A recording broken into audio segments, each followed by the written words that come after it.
안녕하세요. 밤라디오 민준에 오신 것을 환영합니다.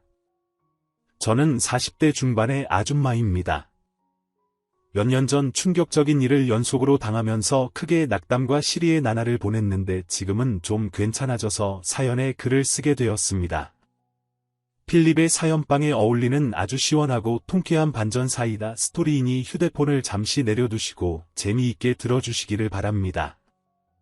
그럼 바로 시작할게요. 저와 남편은 행정공무원 시험을 준비하며 만난 사이입니다. 독서실과 학원에서 자주 마주쳤는데 남편이 자주 음료수를 사주기도 했고 식사를 하며 응원하는 고시생으로 친하게 지냈는데 어느 순간부터 연애를 하고 있더라고요. 다행히 저희의 연애는 대부분 함께 공부를 하는 것이 대부분이라서 둘 다 행정공무원에 합격하게 되었습니다.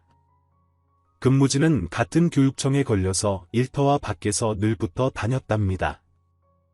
그렇게 오랜 연애를 하고 30대가 지나가면서 결혼을 계획하게 되었어요. 남편이 형편이 어려워서 사귄 지 7년 만에 결혼 자금을 모으게 되어 생각보다 늦게 결혼하게 된 거죠.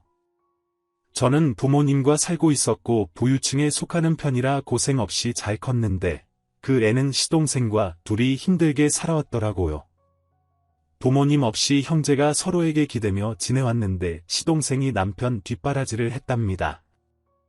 남편의 동생은 고등학교 때부터 동대문에서 옷가게에서 알바를 했고 졸업과 동시에 직접 동대문이 한 자리를 차지하고 장사를 시작했답니다. 이야기를 들어보니 시동생이 남편의 공부 뒷바라지를 다 해줬더라고요. 공부할 돈이고 책이고 무엇이든 시동생의 도움으로 편하게 공부했다고 하더라고요. 그이와 연애하는 동안 시동생과 밥을 몇 번 먹은 적이 있었는데 장사하는 사람답지 않게 매우 조용하고 말이 없었어요. 속으로 이런 성격으로 어떻게 장사를 해서 돈을 벌어 남편 뒷바라지를 했는지 이해가 안 되기도 했답니다. 그런데 결혼 전 시동생이 일하는 곳에 놀러 가게 되었는데 제가 알던 시동생의 모습은 하나도 보이지 않았습니다. 여자 옷을 파는 시동생은 지나가는 여자들에게 호객 행위를 신나게 하고 있었어요. 대학생, 오늘 신상 들어왔어. 존나 간지나는 치마 바지, 티셔츠 입고 완료됐다고. 이리 와서 구경 좀 하고 가. 오빠, 오늘 하나도 못 팔았어.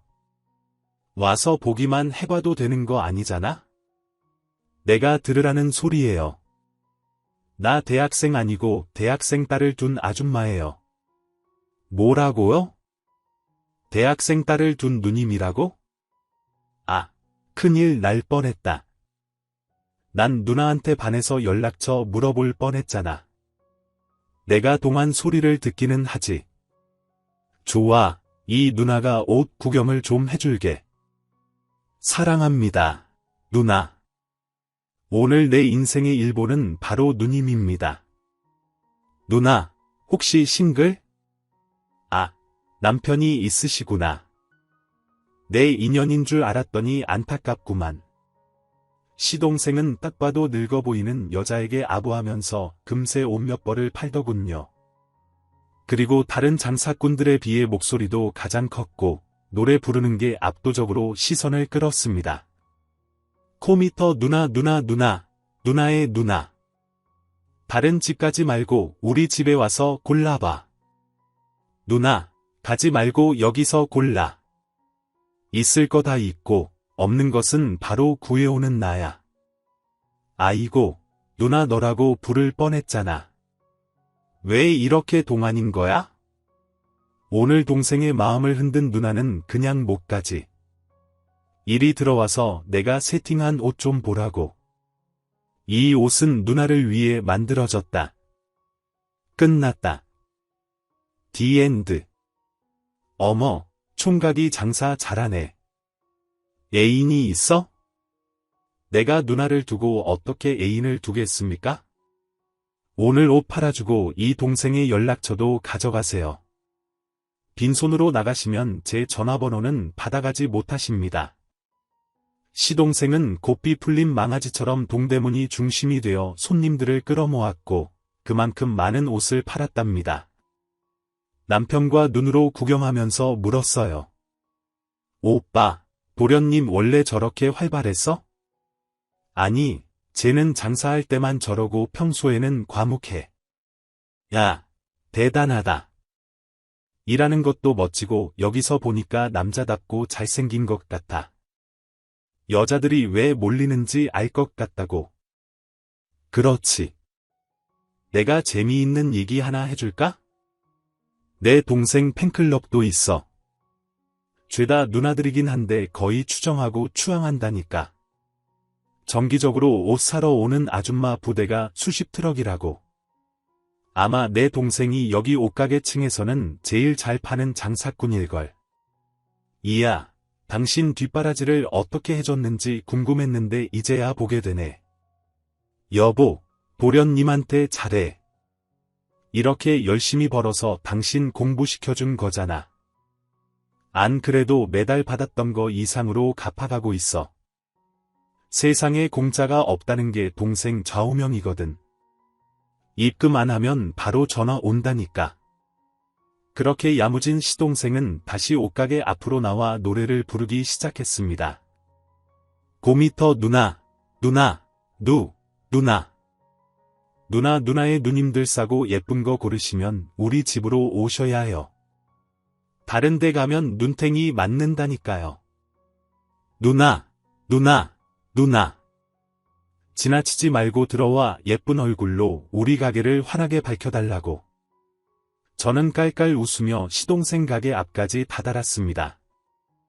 그러자 시동생이 화들짝 놀라더니 과묵한 목소리로 말하더군요. 형수님, 오셨습니까? 여긴 어쩐 일로? 도련님 일하시는 거 보려고 왔죠. 그런데 도련님 진짜 대단하시다. 인기가 장난이 아니에요. 그냥 먹고 살려고 쇼하는 거죠. 형수님, 여기까지 오셨는데 식사라도 하셔야죠. 아니에요. 장사하시는 거 보면서 도와드릴 거 있으면 청소랑 정리라도 해드릴게요. 아이고, 귀한 손님한테 어떻게 일을 시키겠습니까? 그럼 잠시 앉아서 구경하시고 있다 마감하면 제가 맛있는 거 사드릴게요. 형수님이랑 안에 가서 시원하게 앉아 있어. 그러더니 다시 가게 앞으로 나아가 큰 소리로 노래를 부르며 호객 행위를 하더군요. 손님들이 가게를 꽉 채우자 얼떨결에 저도 이 옷 저 옷을 꺼내가며 장사를 거들었습니다. 시동생은 얼마나 많이 팔았던지 금고에 현금이 수북했답니다. 젊은 사람이 이렇게 열심히 사는 걸 보게 되니 저도 반성하고 각성하게 되었고, 앞으로 시동생에게 진짜로 잘해줘야겠다는 다짐을 수십 번이나 했답니다. 저와 남편은 무사히 결혼식을 올렸고 시동생과 가까운 곳에 신혼집을 마련했어요. 저희 부부가 일하는 교육청과도 가까워서 여러모로 좋은 위치였죠. 가끔 휴일에 시동생이 일하는 동대문으로 가서 일을 돕기도 하고 자주 어울려서 사이가 돈독해졌습니다. 도련님, 저한테도 누나라고 불러주시면 안 돼요? 손님들한테는 누나라고 아주 노래를 부르시던데. 아, 그건 장사하려고 쓰는 멘트잖아요, 형수님. 그리고 어떻게 귀하신 형수님에게 누나라고 호칭을 하겠습니까? 마음속으로는 누나보다 더 귀한 존재로 생각하고 있으니 괜히 기분 나빠하지 마세요. 참 신기해요. 이럴 때는 무슨 가면이라도 쓰시는 건가? 이렇게 대화를 나누다 보면 무슨 스님이랑 대화하는 것 같다니까요. 여보, 그게 내 동생의 치명적인 매력이야. 팬클럽 누님들이 동생의 실제 모습을 보고 더 난리치면서 들이댄다니까. 매력이 한두 가지가 아니라면서 말이야. 그렇게 인기 만점인 시동생이 어떤 여자와 결혼할지 정말 궁금했습니다. 그런데 몇 달 뒤 시동생이 결혼할 여자라고 데리고 왔는데 솔직히 시동생이 너무 아까웠습니다. 동대문에서 장사하는 여자였는데 말하는 게 저렴해 보이고 제가 부잣집 딸이라는 걸 알고 온갖 아부를 부리더라고요. 형님, 옷 입은 거 다 찐퉁이에요. 이런 거 동대문 가면 짝퉁 널렸는데, 아니지. 우리 형님은 집이 잘 사니까 찐퉁 입고 있는 거겠죠. 부럽다. 나도 형님처럼 간질하게 살았으면 좋겠네요. 동서, 겉이 중요한가? 내면이 중요한 거지. 역시 있는 사람은 말하는 것도 다르네. 형님, 저는 없이 살아서 그런 거 몰라요. 그냥 비싼 거 입고 비싼 백 들고 다니는 여자가 최고로 부럽다고요. 뭐 이제 형철 씨가 다 사주겠다고 하니까 저도 까리하게 살겠네요. 동서, 저기 미안한데 원래 말투가 그래? 내 말투가 어때서요? 왜요? 장사꾼 말투가 마음에 안 드시나? 고고하고 우아해야 하나요? 아니야. 내 말은 그게 아니라 억양이 센 것 같아서. 다른 뜻은 없었어. 원래 장사하는 사람들은 세요. 형님 같은 분들은 절대 동대문에서 살아남지 못해요. 그렇겠지. 여하튼 축하해. 우리 도련님의 여자가 된 걸 말이야. 인기가 보통이 아닌 남자랑 결혼하게 됐으니 동서는 복 받은 거야. 그래요. 저도 어디 가서 꿀리는 년은 아닌데. 동서는 제 말꼬리를 잡고 12조로 일관했습니다.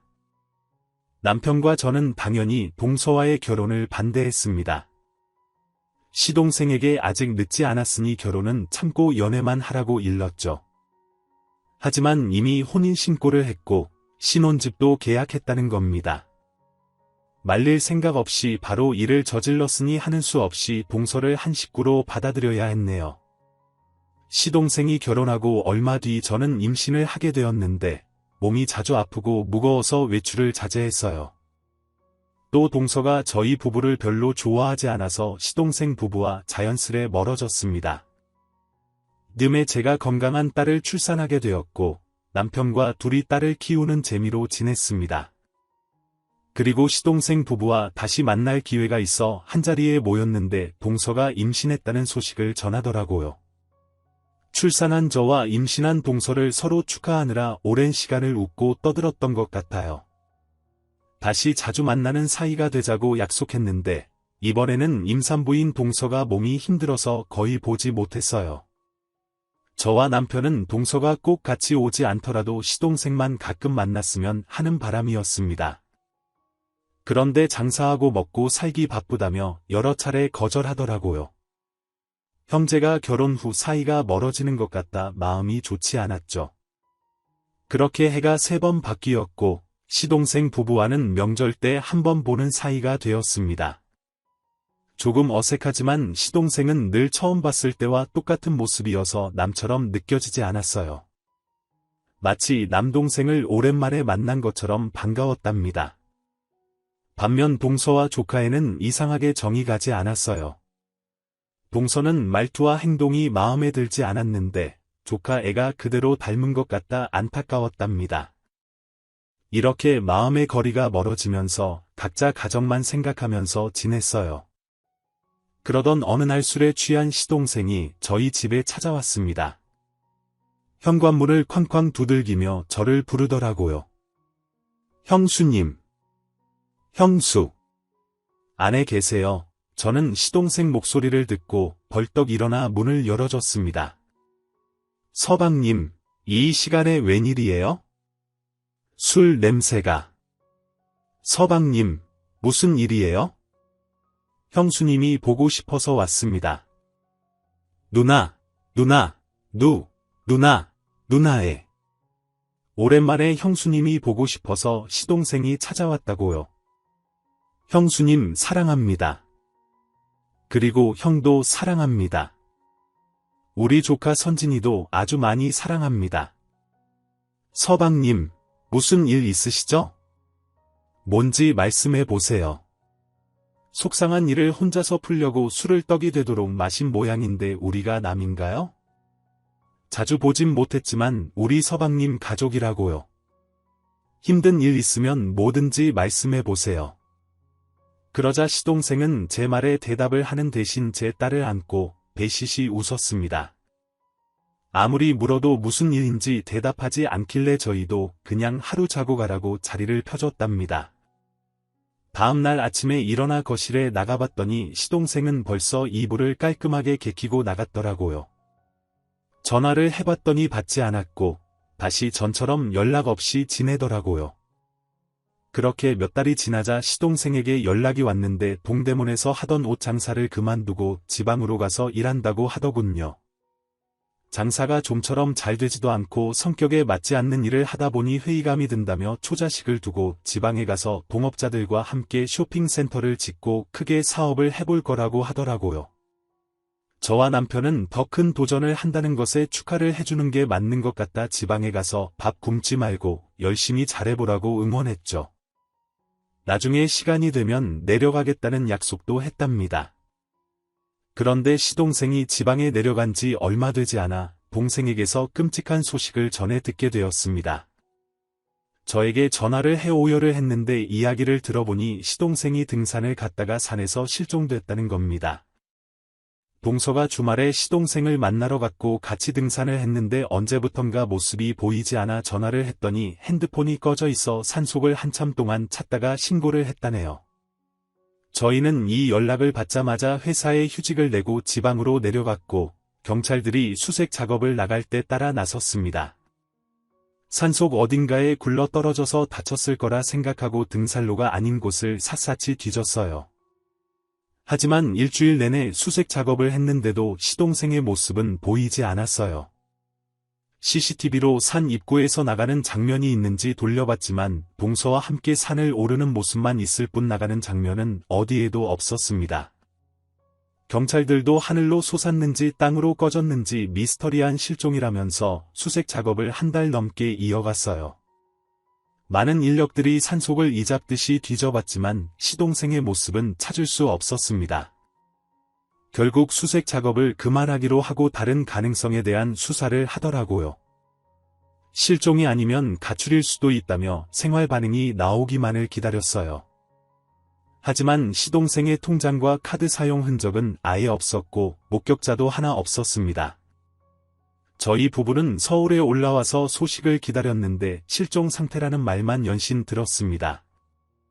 동서는 자기 남편이 사라졌으니 거의 실신 직전의 상태였고 자주 저희 집으로 와서 조카 일을 맡기고 시동생이 실종된 산으로 찾아갔어요.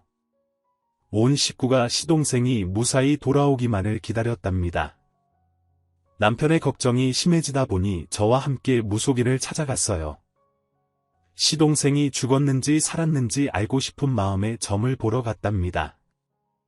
무당은 한참 동안 신들려서 온몸을 부르르 떨더니 시동생은 분명히 살아있다고 말했습니다. 저와 남편은 어디서 어떻게 살고 있는지 알아봐 달라고 했더니 무당은 그런 건 경찰들이 할 일이니 거기 가서 알아보라고 하더군요.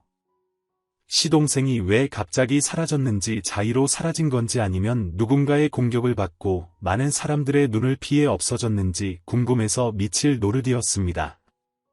시간이 흐르면서 경찰은 사건을 더 이상 조사하지 않았고 동서도 지방에 내려가는 횟수가 줄어들다가 나중에는 아예 내려가지 않더라고요. 저희 부부도 다를 건 없었습니다. 육아와 회사를 다녀야 했으니 시동생이 실종된 건 안타깝지만 서울에서 일상을 바쁘게 보냈네요. 세월이 흘러 시동생이 실종된 지 5년이 되자 사망으로 간주해서 사망 신고를 하게 되었습니다. 안타깝고 정말 슬픈 일이지만 시동생을 보내주고 말았어요. 동서와 이야기를 나눠 시동생이 없는 장례식을 치렀습니다. 동서는 슬피 울기만 했고 아무것도 모르는 어린 조카애는 손장난을 치며 조용히 앉아 있었어요. 그리고 저와 남편은 조문객을 받으며 감사 인사를 일일이 전했습니다. 장례식을 끝내고 허공에 대고 시동생의 명복을 빌어주고 훌을 털고 마음속에 묻고 돌아갔답니다. 시동생의 장례를 치르고 나자 동서가 변하기 시작했어요. 저희가 가끔씩 만나서 잘 몰랐던 것일 수도 있는데 사치가 굉장히 심해졌답니다. 물론 시동생의 사망보험금이 나온 데다 모든 재산이 동서에게로 갔으니 돈을 쓰는 건 자유였으니 뭐라 할 말이 없었습니다. 게다가 어딜 그렇게 놀러 다니는지 허구한 날 조카애를 자기네 친정에 맡기고 장기간 해외여행을 다녀오더라고요. 그러던 어느 날 놀러 가려는 게 빤히 보이는데 지방에 일하러 간다며 조카 일을 며칠 맡겨 두면 안 되겠냐고 하더군요. 형님 저 지방에 일이 있어서 한 3일 정도 다녀와야 하는데 우리 인수를 봐주실 수 있을까요? 저희 친정엄마가 허리를 다치셔서 당분간 육아는 힘들 것 같아서요. 부탁 좀 드릴게요. 그래 인수 보는 게 뭐 힘든 게 아니니? 얼마든지 봐줄 수는 있지. 애가 온순하고 착해서 내 손이 많이 가지도 않잖아.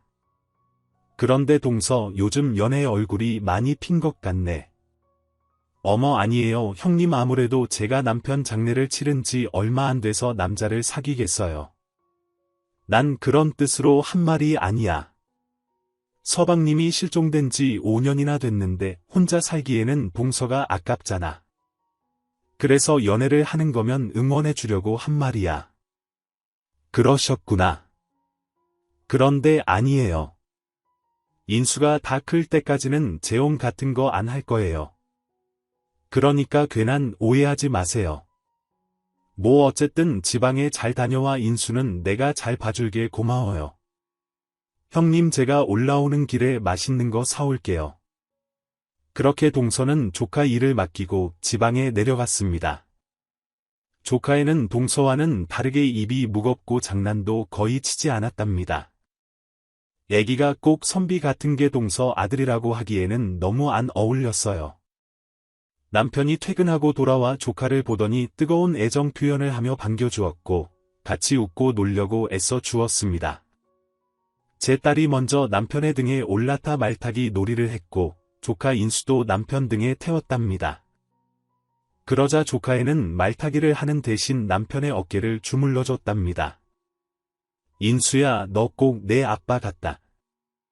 어렸을 때 그 녀석이 내 등에 올라타면 이렇게 어깨를 주물러줬거든. 이 녀석지 아빠를 아주 빼다 박았구나. 멋진 놈 우리 아빠가 그랬어요.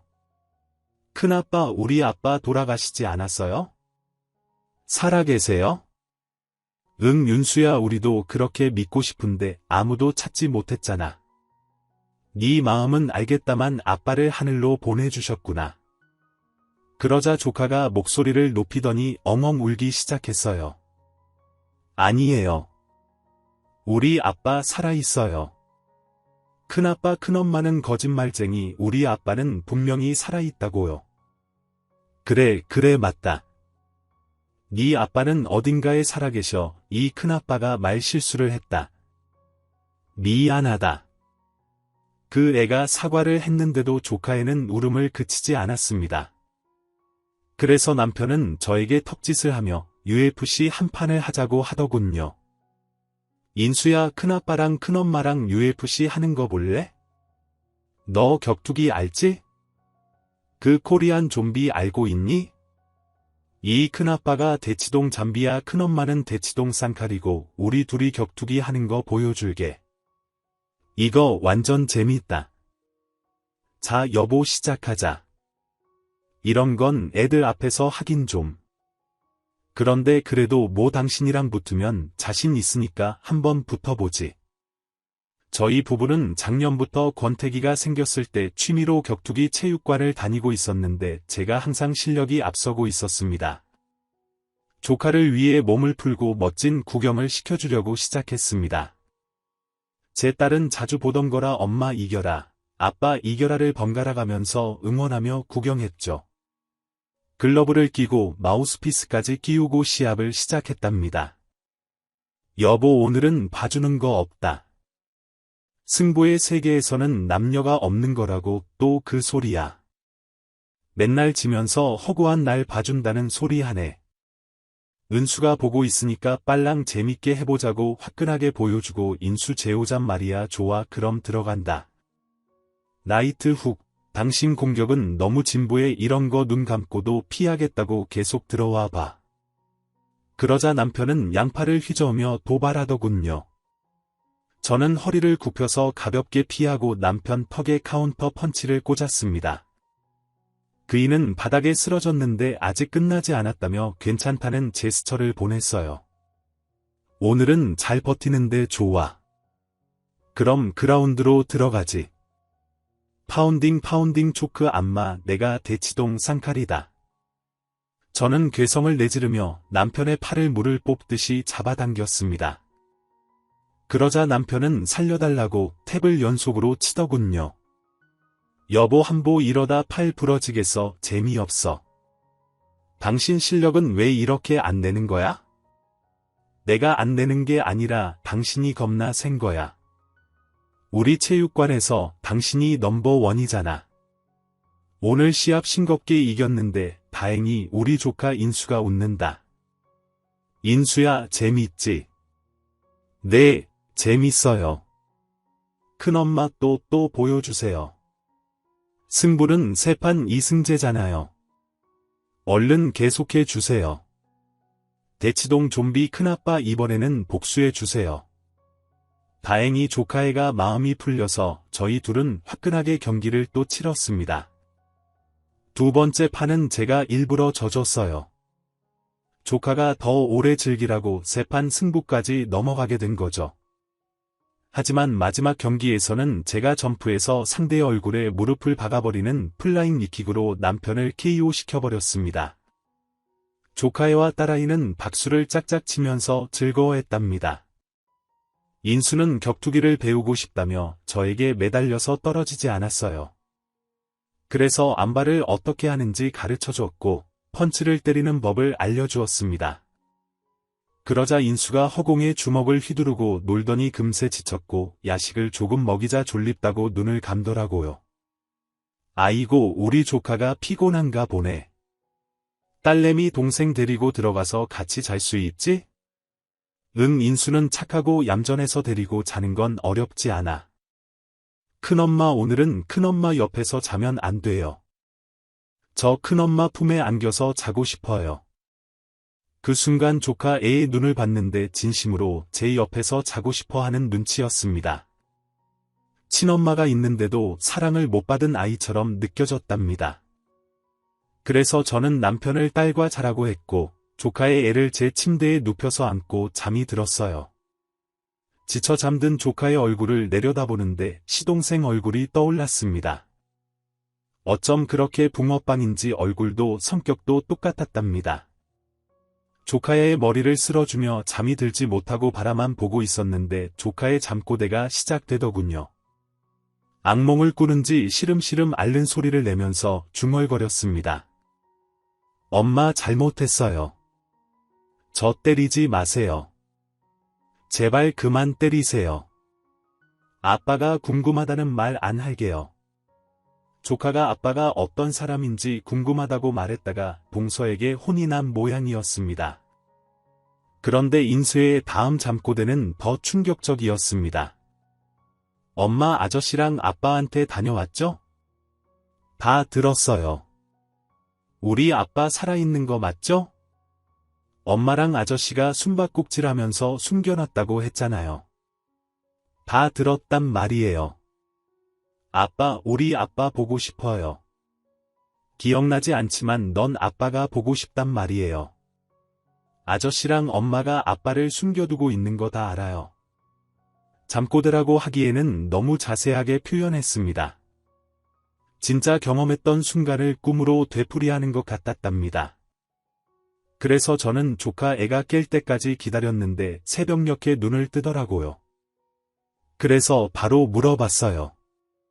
인수야, 너 아빠 어디 있는 줄 알아? 꿈속에서 아빠를 찾는 것 같던데 아빠가 살아계시니? 저도 본 적은 없어요. 그런데 엄마가 아저씨랑 통화하는 걸 들었어요. 아저씨가 아빠를 감시하고 있다고 했단 말이에요. 뭐 아저씨 그럼 엄마랑 연락하는 아저씨가 있단 말이야. 혹시 다른 걸 들은 건 없니? 그거 말고는 몰라요. 그냥 엄마가 아저씨한테 아빠 감시를 게을리하지 말라고 했어요. 시간에 맞춰 약을 주라고도 했어요. 그게 정말이야? 인수 엄마가 아저씨랑 자주 통화했어. 네, 자주 통화했어요. 그래서 제가 아빠 살아있는 거냐고 말하면 엄마가 화내면서 그런 소리 하면 맴매한다고 했어요. 큰아빠 큰엄마한테 이걸 얘기하면 저를 하늘나라에 보내겠다고 했어요. 뭐야? 그게 다 사실이야. 우리 인수가 거짓말할 리가 없으니 맞겠지. 인수야, 걱정하지 마. 큰엄마랑 큰아빠가 꼭 인수 아빠를 찾아줄게 약속해. 큰엄마, 우리 아빠 살아있겠죠? 제가 잘못 들은 거 아니겠죠? 그럴 거야. 하늘이 도우라고. 인수가 오늘 우리 집에서 잠을 잤나 보다. 저는 바로 남편을 깨워서 조카 애가 잠꼬대를 한 것부터 해서 시동생이 살아있을지도 모른다는 걸 알려줬습니다. 그 이는 어린애가 상상해서 말하는 걸 수도 있으니 괜히 넘겨짚지 말자고 했는데 제가 안발을 꺾으며 정신 똑바로 차리고 조카 말을 쉽게 듣지 말라고 경고했습니다. 그러자 그 이는 알겠다며 저와 함께 찾아보자고 계획을 세웠답니다. 저와 남편은 조카한테 우리한테 한 말을 절대 동서에게 말하지 말라고 했어요. 그렇게 되면 시동생을 절대 못 찾을 수 있다고 설명하면서 말이죠. 이틀 뒤 동서가 저희 집에 조카를 찾으러 왔어요. 형님 고마워요. 인수가 사고치거나 헛소리를 하지는 않았죠. 헛소리 무슨 헛소리? 아, 별거 없었죠. 그냥 하는 말이에요. 얘가 지아 아빠 장례식 다녀오고 나서는 자꾸 아빠 보고 싶다고 난리를 쳤거든요. 다행히 사고 친 것 같지 않아 보이니 다행이네요. 그런 거 없었어. 동서는 지방에서 일을 잘 해결한 거야? 또 언제 가는 거야? 저요.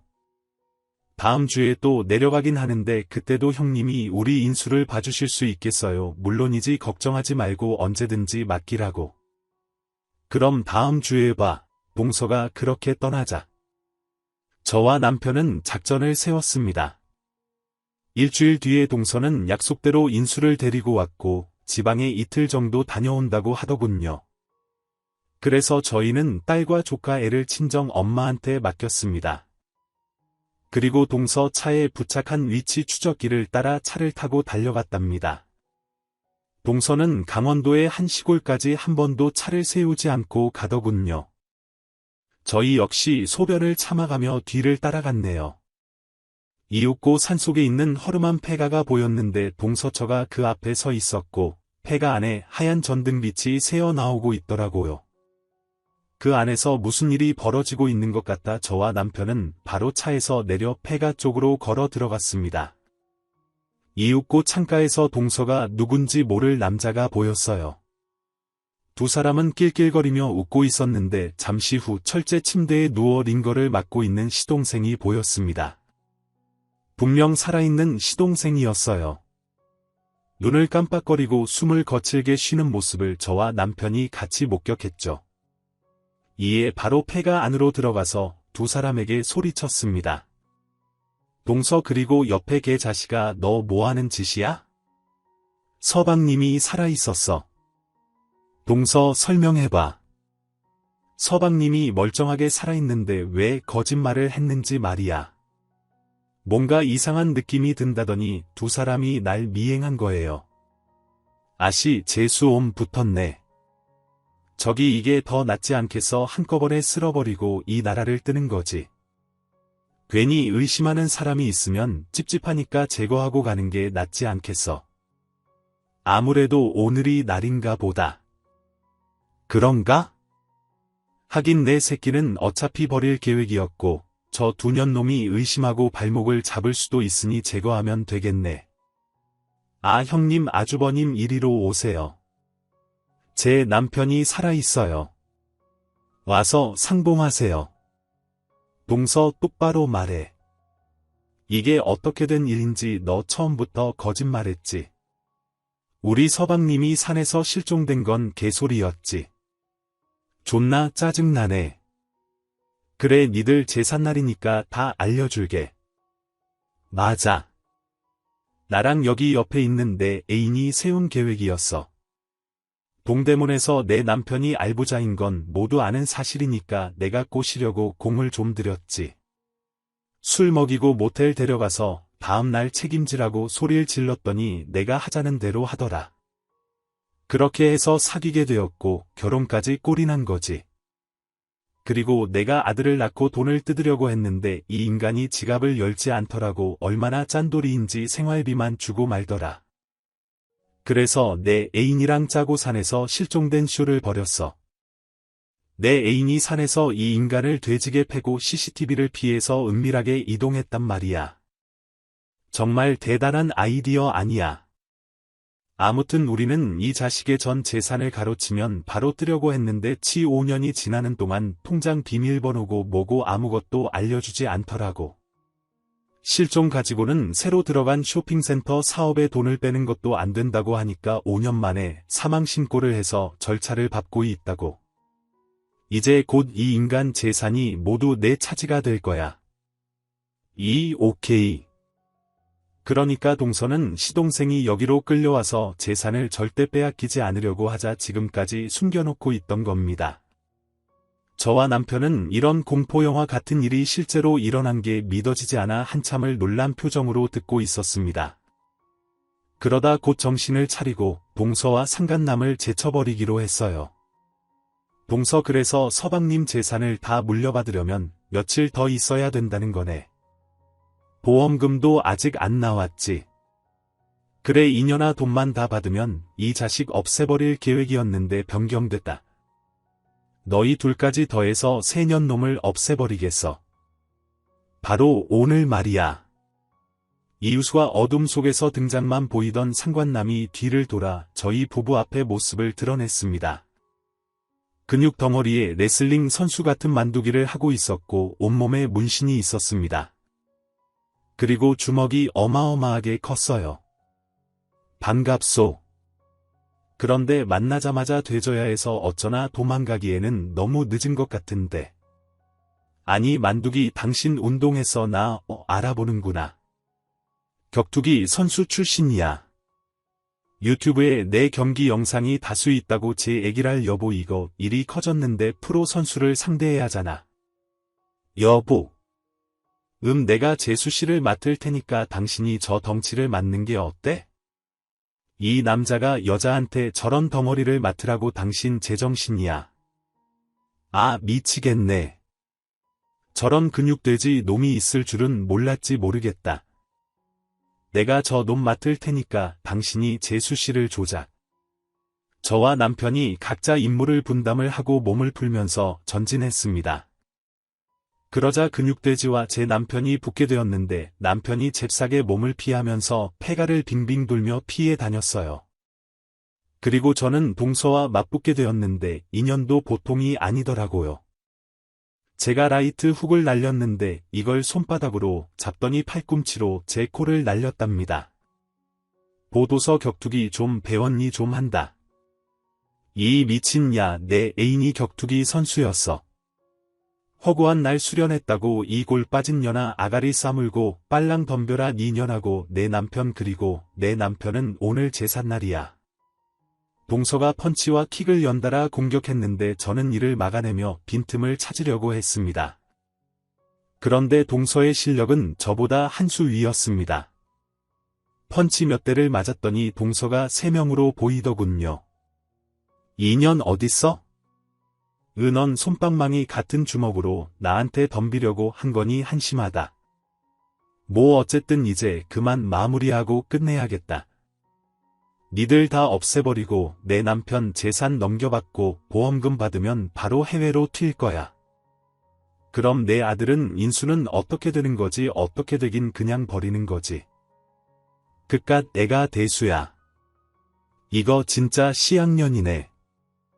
내가 오늘 엄마가 뭔지 가르쳐주마. 들어와. 그래 이제 편하게 자빠져 기절하게 해줄게 들어간다. 플라잉 니킥 동서가 공중으로 몸을 띄우고 무릎으로 제 얼굴을 찍으려고 하자 저도 똑같이 공중으로 몸을 날리며 구두발을 동서 주둥이에 쑤셔 넣었습니다. 빠지직 소리가 나며 동서의 강냉이가 몽땅 털려서 바닥에 또르르 떨어졌답니다. 동서는 입에서 피를 흘리며 알맨 소리를 내다가 이내 쓰러져 기절했어요. 그리고 남편이 싸우는 광경을 보고 있는데 그 이는 근육돼지에게 깔려 누워서 파운딩을 맞고 있더군요. 조금만 더 맞으면 진짜 초상치일 것 같았습니다. 저는 곧장 달려가서 상간남의 후두부를 구둣발로 갈겼어요. 충격이 있었는지 잠시 비틀대던 상간남은 뒤를 돌아 저를 공격하려고 일어섰습니다. 이런 우라질 인연이 뒤통수를 때려. 야, 너도 맞아봐. 이게 얼마나 아픈지 내가 그대로 돌려줄게. 아, 근육돼지는 왜 이렇게 튼튼한 거야? 에이, 모르겠다. 덤벼봐, 이 돼지 새끼야. 그러자 상간나은 저에게 주먹을 3개 휘둘렀는데 옆으로 살짝 비켰더니 낡은 나무 문이 산산조각 나더군요. 그걸 맞으면 진짜 저 세상 가겠다 싶어서 아주 신중하게 공격을 하기로 했어요. 계속 피해 다니면서 상간남이 지칠 때까지 기다려봤는데 뭘 처먹고 운동했는지 한참을 돌고 돌아도 쌩쌩하더군요. 그래서 전 정말 유치한 공격을 한 방 꽂아주기로 결정했습니다. 서방님 일어나셨어요? 제 말에 상관남이 뒤를 돌자 바로 팔꿈치로 놈의 면상을 후렸는데 조금의 미동도 없었습니다. 뭐야 안 아파. 내 엘보우가 체육관에서는 나름 유명한데 인연 이거 귀엽네. 구라치면서 공격까지 하고 말이야. 이제 재미 보는 거 그만해야겠다. 잘 간다. 나이트 훅. 저는 몸을 숙여서 로블로 그러니까 낭심을 구둣발로 걷어차버렸습니다. 상관남은 거길 부여잡고 울부짖더니 쌍욕을 하며 달려들더군요. 그런데 타격이 있어서 그런지 동작이 느려졌습니다. 이에 저는 남편에게 외쳤습니다. 여보 정신 차려. 우리 체육관에서 같이 배운 거 있지. 그거 해보자. 그거면 저 자식을 끝낼 수도 있겠다. 그럼 가보자. 하나 둘 셋. 저와 남편은 상관남의 양옆으로 움직였어요. 그러자 바로 저희 둘에게 주먹을 뻗었는데 바로 남편과 제가 그놈의 팔을 잡고 점프해서 다리를 그놈의 목에 걸었어요. 바로 플라잉 암바라는 기술이었죠. 상대가 서 있을 때 주먹이 들어오면 그걸 반격기로 잡아서 팔을 뽑아버리는 겁니다. 저와 남편은 생각난 팔에 매달려 소리를 지르며 발광했습니다. 뽑혀라 이 덩어리 새끼야. 니놈 팔은 오늘부로 끝이다.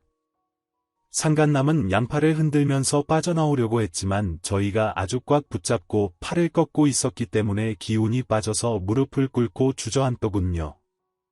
이에 저와 남편은 끝까지 그놈 팔을 잡아당겨서 팔을 분질러 버렸습니다. 내 팔 움직이지 않아. 나빠. 양팔을 못 움직이는 생간남 앞에선 저는 양 주먹에 힘을 주고 난타전을 시작했습니다. 결국 상관남도 바닥에 쓰러져서 깊은 잠에 들었습니다. 저와 남편은 시동생에게 다가가 팔에 꽂혀있는 바늘을 빼고 얼굴에 뺨을 연신 날렸어요. 하지만 시동생의 의식은 쉽게 돌아오지 않았습니다. 이윽고 구급대가 먼저 도착해서 시동생을 차에 태워서 데려갔고 뒤이어 도착한 형사들은 동서와 상관남을 들쳐업고 경찰차에 태우고 떠났습니다. 저와 남편은 먼저 병원으로 가서 시동생이 깨어나길 기다렸답니다. 이튿날 정신을 차린 시동생은 저와 남편을 알아보더군요. 형수님 이거 꿈 아니죠? 서방님 너무 늦게 찾아서 죄송해요. 너 괜찮은 거냐? 이제 정신이 들어. 네, 저 괜찮은 것 같아요. 그 두 년놈이 나한테 먹을 걸 먹이고 잠재우는 약을 먹였어요. 무슨 성분인지는 모르겠지만 몸에 힘이 들어가지 않아 도망갈 수가 없었어. 서방님 그거 다 불법으로 구한 약인 것 같더라고요. 어쨌든 이젠 무사해요. 회복하는 것만 신경 쓰세요. 그럼 두 년놈은 어떻게 된 거죠? 우리가 잡았어요. 지금 경찰서에서 조사받고 있는데 곧 구속될 겁니다. 그리고 두 년놈이 한 짓에 대한 벌을 받게 될 거고요. 고마워요. 형수님. 저는 이대로 끝내는 줄 알았어요. 그런데 형수님 제 아들은 잘 있나요? 그럼 한번 불러보시든가. 설마 여기 데려오셨어요?